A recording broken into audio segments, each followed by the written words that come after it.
Here is why Sean Dyche is doing the most underrated job in the Premier League, and his achievements with Everton needs to be more praised. Now, if we take a look at back when Dyche took over Everton, they were in absolute disarray. Most fans predicted they would have been relegated. Frank Lampard had done a horrible job at Everton, but most fans were still not blaming him. Rather, they were blaming the owners of Everton and how they were running the club with poor finances and poor recruitment. So even though Lampard was sacked with Everton 19th in the league and sure thing to be relegated, so in comes Sean Dyche, who was known as a lower team specialist, and there was some hope that he could keep the club up, but Everton were doing everything they could to ruin Dyche's reputation and get themselves relegated. From having their best players being sold, their current players revolting against the team, you had the fans attacking the players, the owners constantly losing money, they want to sell the club, they don't want to sell the club, everything around Dyche was going wrong, but Dyche knew what he had to do and he stayed focused. And it did get off to a good start. Dyche's first game, he miraculously guided Everton to a 1-0 victory over league leaders at the time, Arsenal. But still, Everton struggled throughout the season, and with the tightest of margins, and on the last game of the season, they beat Bournemouth 1-0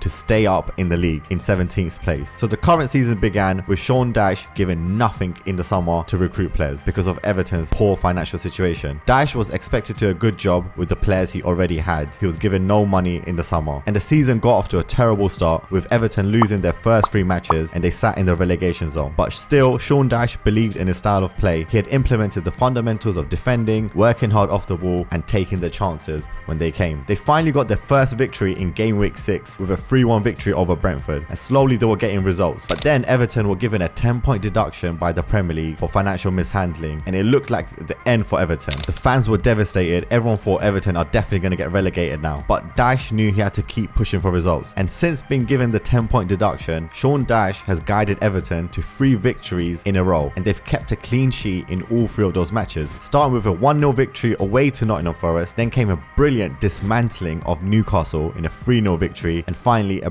brilliant 2-0 victory over Chelsea. Now this leaves Everton currently with 16 matches played, 7 victories, 2 draws and 7 losses. Now if it wasn't for the 10-point deduction, Everton would be comfortably sitting mid-table in 10th position in the league, but because of the 10-point deduction, they're 17th in the league with only 13 points. Now when you're fighting relegation and just trying to stay in the Premier League, the style of play doesn't really matter, and Dyche's reputation is that he plays old school, direct, long ball football. But Dyche's brilliance as a manager comes from him instilling the basics or fundamentals of football, such as the defending and grinding out results. He does this by getting the best out of his players. Players such as Abdoulaye Doucouré, Mikalenko, Dwight McNeil, Pickford, Ashley Young, Calvert-Lewin have all hit fine form, and he's getting goals from everywhere on the pitch. Abdoulaye Doucouré particularly has been Everton's main saviour, and he's the type of midfielder Sean Dyche loves having in his team. Doucouré was the player that got the crucial goal last game of the season that kept them up, and Doucouré has kept up this fine form. Since Dyche has taken charge, Doucouré is the highest goal scorer for a midfielder in the whole league that doesn't take penalties. Everton may not play beautiful football, but the whole squad has bought into Dyche's ideas. The fans have bought into the team's effort and they love them for it. They know that if the squad sticks together, they will create chances, and more often than not, they just have to put those chances away and they'll win matches and they'll stay in the league. This is how Everton win matches, and regardless of all the outside noise, the team defend together, they work hard for each other, and they have each other's backs. It's not just about pure technical ability. Not for Sean Dyche's teams anyways. And now the way Sean Dyche has managed this Everton team shows what a brilliant manager he is. It showed that the reputation he had as a boring manager and that he can only manage small teams has been wrong. He is someone that has done brilliant with the limited resources he's had. At Burnley, Dyche was hardly given any money and he took them to Europe, even with his style of play. This Everton squad are in a similar position as Burnley was. Dyche is hardly given any money to spend, but he still improves them. He improves what he has. So through all this, Sean Dyche has shown that he's a brilliant manager and his reputation has increased, and surely whatever happens with Everton in the future, Sean Dyche deserves a job at a bigger club that have the resources that will back him, and then we can really see what Sean Dyche is capable of. Thank you for listening. Please subscribe if you enjoyed the content.